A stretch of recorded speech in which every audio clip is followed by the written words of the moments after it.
We have a very exciting panel today for profitable pricing model.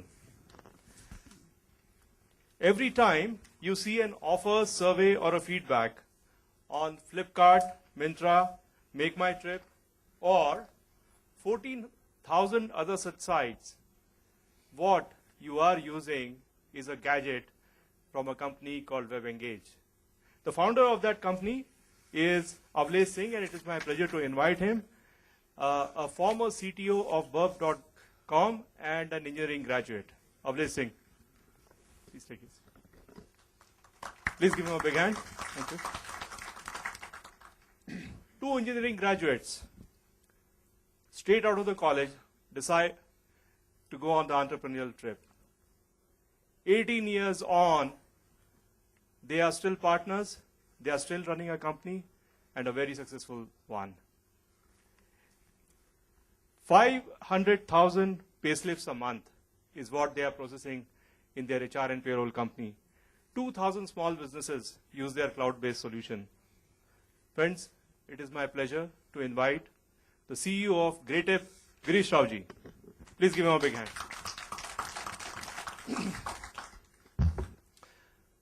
Well, how many of you make your bill payments from your bank account websites? Yeah, quite a big number. It is almost 99% true, or is it 100%, that you will be using the platform built by this gentleman. It is my pleasure to invite the CEO of BillDesk, Srinivasu, on the stage. An IMA graduate, started his journey with ITC, Arthur Andersen, before the entrepreneur bug struck him 13 years ago. And we have the panel for you here. Vasu will moderate the session. Over to us. Thank you. Thank you for the introductions. I'll set a brief context and a background against which we'll have the discussion. And I'll do that by just asking one question of both of them and of myself before I speak a little more. Avlesh, the company that you run, is it profitable or is it yet to make money? It is. And Girish? Yeah, we run a profitable company. Well, fortunately, BillDesk 2 is a profitable company. And in the context of the way nascent companies operate in the Indian market, you're not going to hear that too often. So what I would hope to do, and what we would hope to do together as a panel, is to give you some insights onto what role pricing of your products, of the companies that you're building, what role does it play in building a profitable company?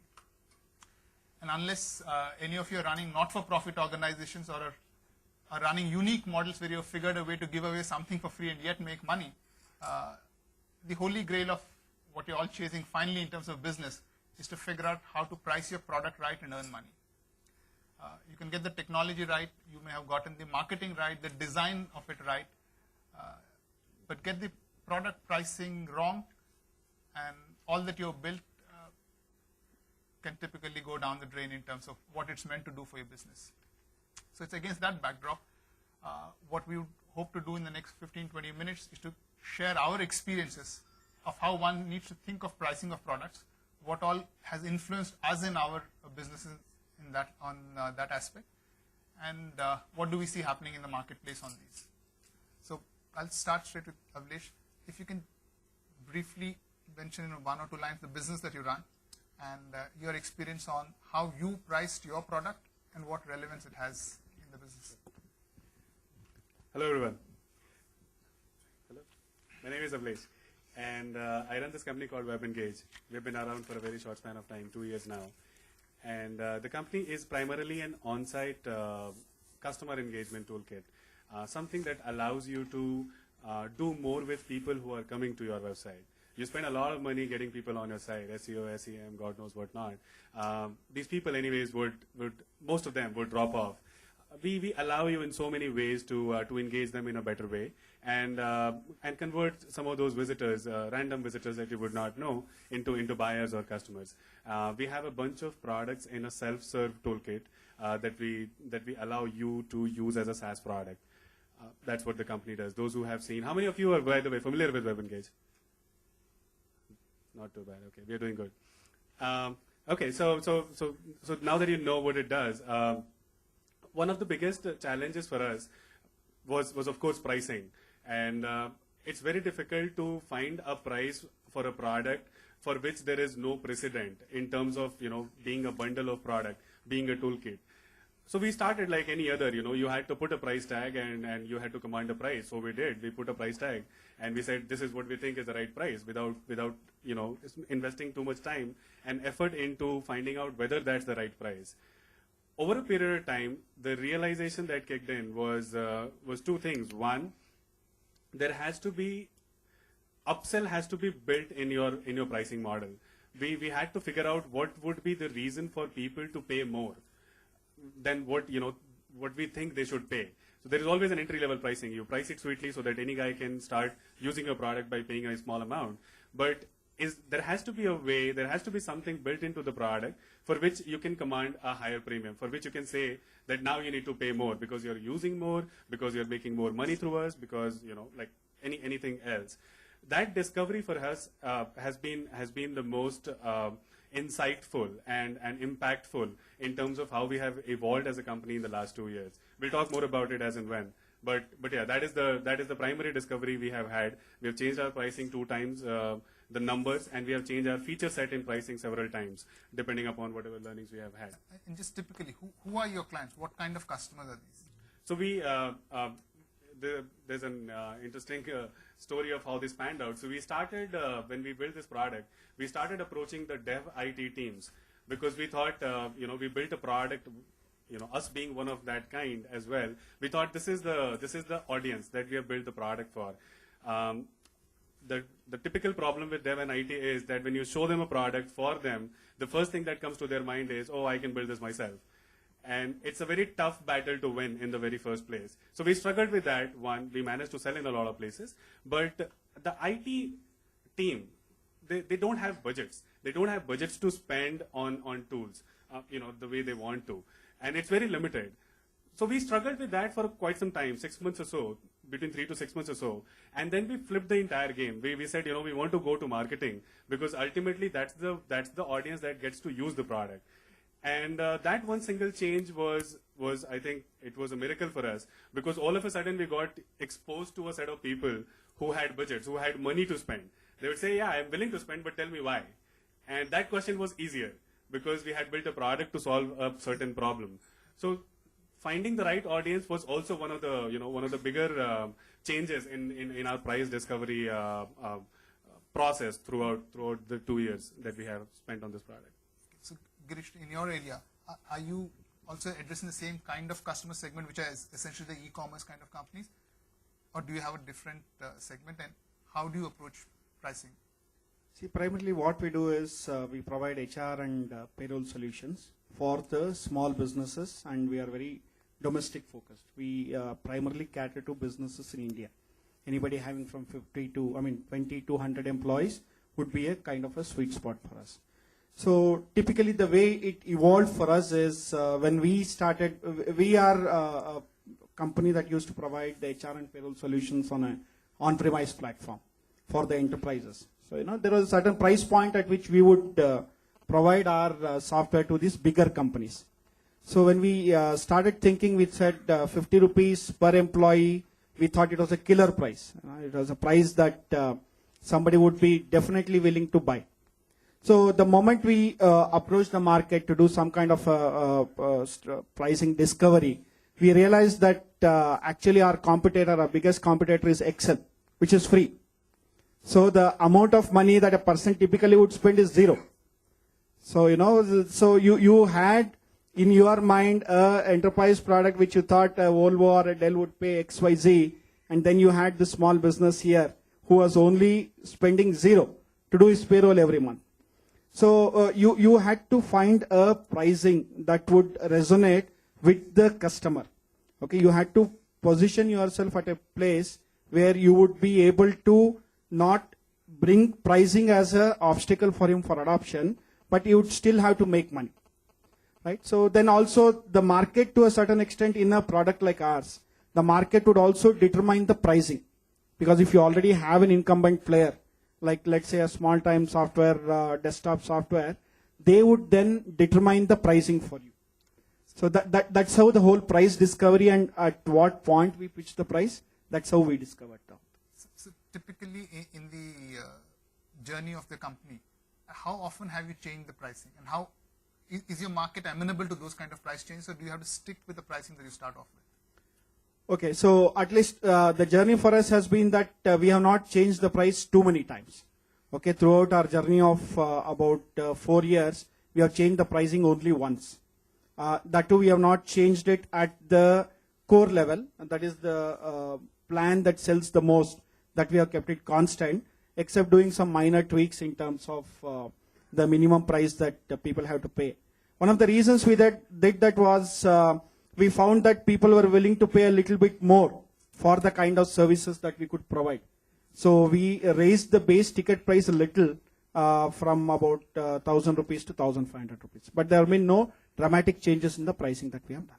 So just an add-on to that, how sticky is the product or service that you offer to your client? Meaning, are you able to hold your price because it's difficult for the client to exit? Are there barriers, or is it just a natural the client doesn't renegotiate the prices? See, typically because the ticket sizes are quite small, okay, organizations, what we have observed at least, is that if you provide value, if you provide things that the customer wants, and there are no major difficulties, people tend to stick with you. Because change is always something that is painful. They would need to spend a certain amount of time and energy to change. So if you are at a space where you are providing good value, reasonable pricing, okay, I think unless you do something dramatically wrong, there's an extremely good chance that the client will stick with you. Avlesh, your experience for your business, are clients willing to pay the price, and are there switching barriers that help you maintain a price? So yeah, as I earlier mentioned, we have revised our pricing upwards 2 times in the last 2 years, and I think several number of times we have revised the capabilities within those pricing plans. So ours is a typical SaaS-based pricing model. You pay $100 a month and you get so and so, and you pay us $200 and you get so and so. So we have a bunch of those tiers. What has helped us over a period of time is a lot of analysis that we've been doing in terms of usage and in terms of patterns to figure out what exactly does someone get in a $100 plan. And that has been the best discovery for us. We have changed $100. We are like from 50 became 100. So that we have done once. And we kind of grandfathered the existing ones also. Those who were offered at 50, they continue to get it at 50.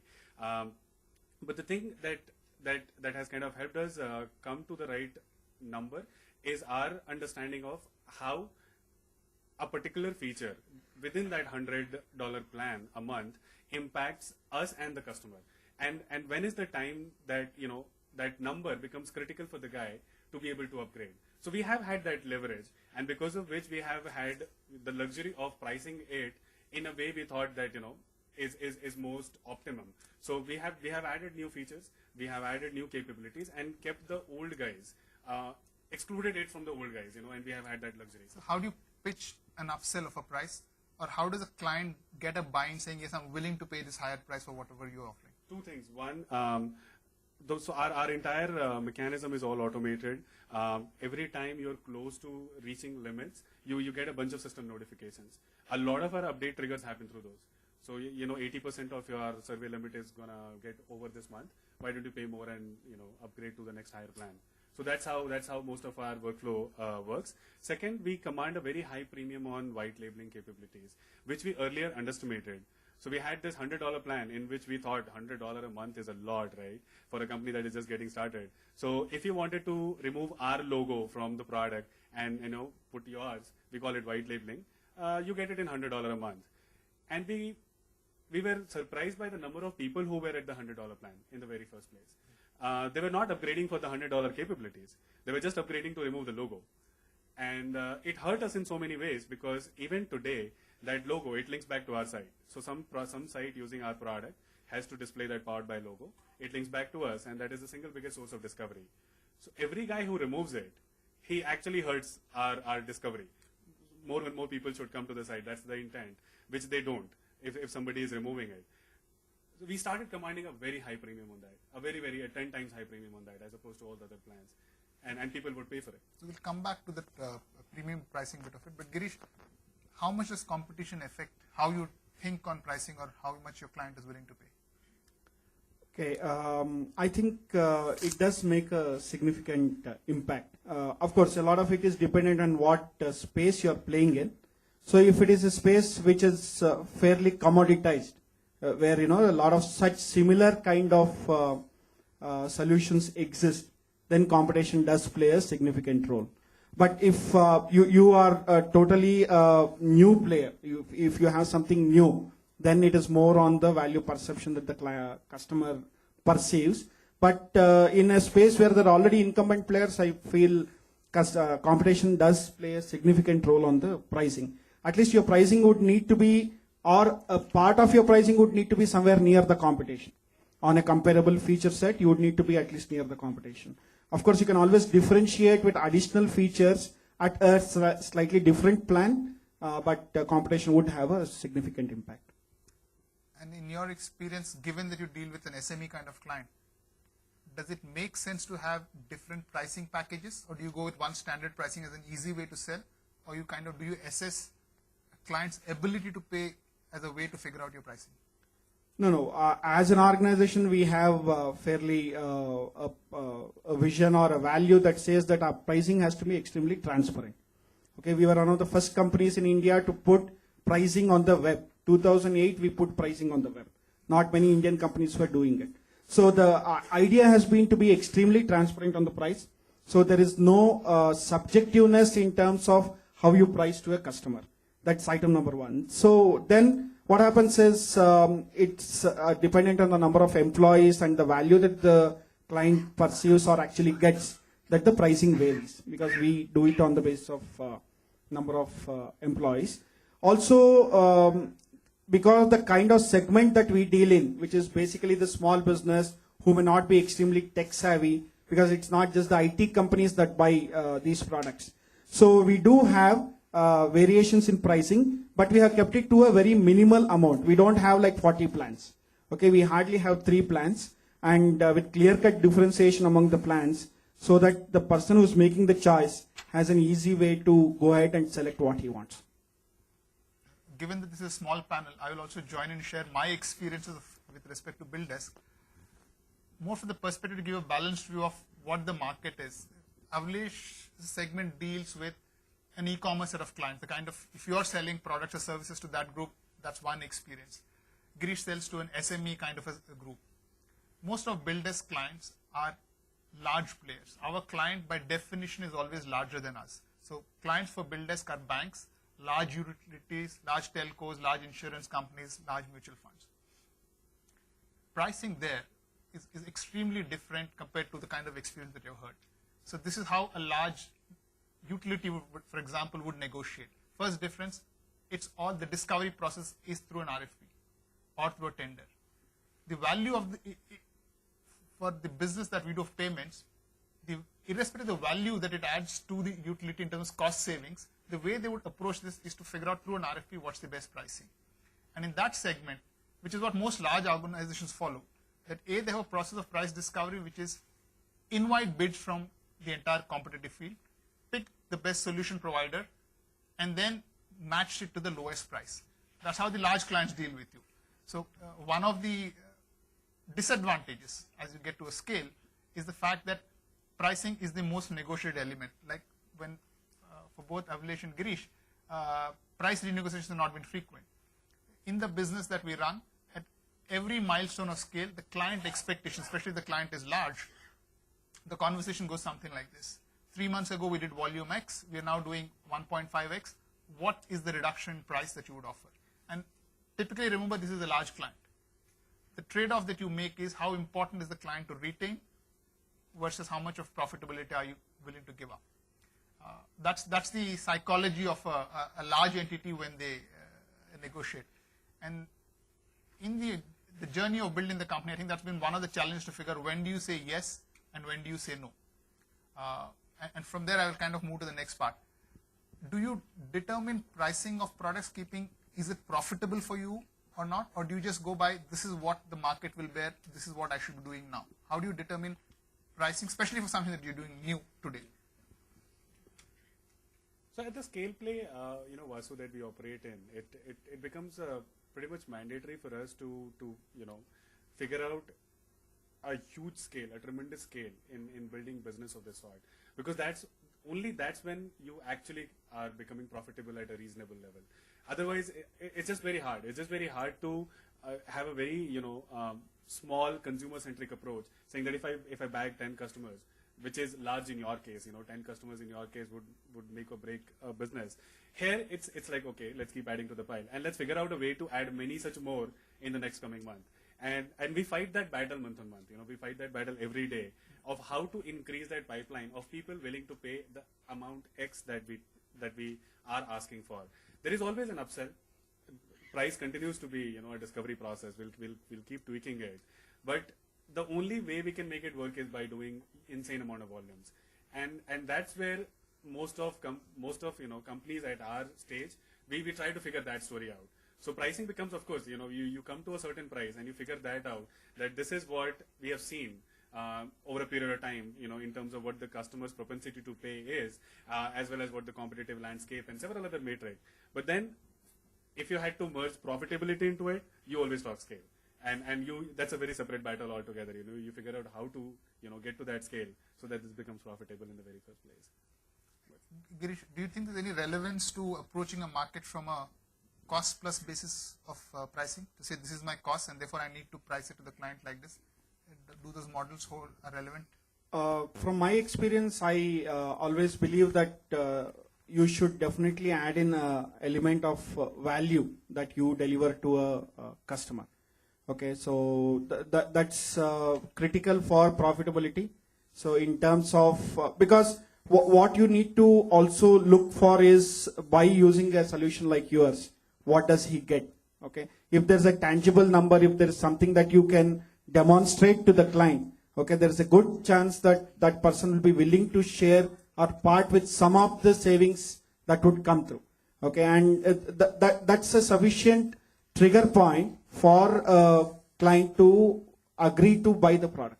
So I think in my opinion, a value-based pricing should definitely be an element that should be very seriously considered when doing the pricing. Just one last question before we kind of open it up for questions. Girish, quickly, is there a role or relevance for offering something free? And does it have a significant impact on companies' fortunes in terms of the product sale and the pricing? Okay, so I'll share our experience. So we had this debate within our organization on whether we had to offer free or not. So we had a 4-day debate with various parties opposing and somebody proposing, and everybody was sure that the moment you give free, right, you would be having a deluge of customers and your servers would go down. So then we said, what do we do when it happens? So anyway, we said, let's take a call, and we put a free pricing option. Day 1 passed, nobody came in. Day 2 passed, nobody came. 1 year passed. Okay, then we had only one client. So it's at that time that we realized that free, especially in a B2B context, may not really be something that is very exciting to the population. Could be various reasons. One conjecture was that people believe free does not have value, or you would not be able to support it well, or if they buy something free on a critical tool like a payroll which needs to run your monthly numbers, then you would not get the relevant support when it's critically needed. So in our context, free did not work. We have actually pulled out free out of our offering from Jan 2013 onwards. Avlesh, 30 seconds, and then we. Here is a contrary view. So we continue to be a freemium product. We have been like that ever since the inception. And the primary reason why we do that is because I did tell you, every time something WebEngage pops up on your website, whether it's surveys, feedback, notifications, it has a powered by logo that links back to us. The free guys, of course, have to keep it. Even the paid guys have to keep it. That links back to us. Even today, that accounts for 45-50% of our signups and discovery, even today. So you see it on today a site in Korea signs up for your product, and it's a decent sized website. The Korean audience now comes to know about WebEngage. They start coming to your website, and some of them will end up signing and start using the product. So that virality is built into the product. for what it's worth and for the kind of tool that we are. So whether to do free or not is primarily a question of the kind of tool that you are. And for us, it works. Okay. So I'm not going to attempt to summarize this. The idea was to give you a flavor of across 3 different kind of business segment, how is pricing played out. So I think we have a couple of 2 or 3 minutes.